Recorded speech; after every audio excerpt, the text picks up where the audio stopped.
महाविकास आघाडी सोबत युती असलेल्या संभाजी ब्रिगेडनं देखील आता उद्धव ठाकरे यांच्याकडे 18 जागांची मागणी केली आहे। हिंगोली विधानसभेच्या जागेवर देखील दावा केलाय। संभाजी ब्रिगेडचे प्रमुख मनोज आखरे यांनी आज लोकशाही मराठीशी बोलताना या संदर्भातली माहिती दिली। संभाजी ब्रिगेडचे प्रमुख मनोज आखरे यांच्यासोबत बातचीत केली आहे आमचे प्रतिनिधी गजानन वाणी यांनी।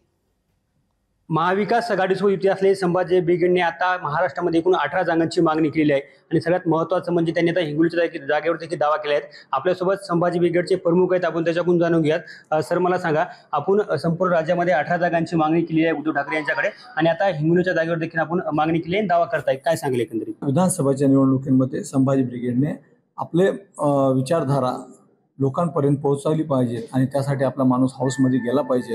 एका वेगळ्या भूमिका आहेत त्या मांडता आल्या पाहिजेत। त्यासाठी हाऊसमध्ये संभाजी ब्रिगेड जर जायचं असेल तर निवडणूक लढवावी लागेल आणि त्यासाठी संभाजी ब्रिगेडने आपला दावा महाराष्ट्राच्या विधानसभेमध्ये निवडणुकीसाठी ठेवलेला आहे आणि त्यामध्ये प्रामुख्याने हिंगोलीची जागासुद्धा संभाजी ब्रिगेड महाविकास आघाडीकडे मागत आहे।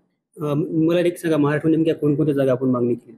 प्रमुख कोणते शहर आहेत? महाविकास आघाडीच्या माध्यमातून शिवसेना उभाटा गटाकडे आपण काही जागा मागण्या केल्या। त्यामध्ये हिंगोली आहे, नांदेड उत्तर आहे, भोकर आहे, परत वर्धा आहे, राळेगाव आहे, परत चंद्रपूर आहे, बल्लाळपूर आहे, वरोरा आहे, आर्वी आहे, अशा अनेक जागा 18 जागा अशा आम्ही मागितलेल्या आहेत।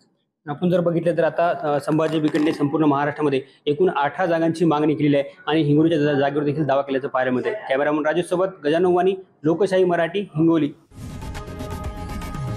लोकशाही मराठी, ऐका, पहा, जागरूक रहा।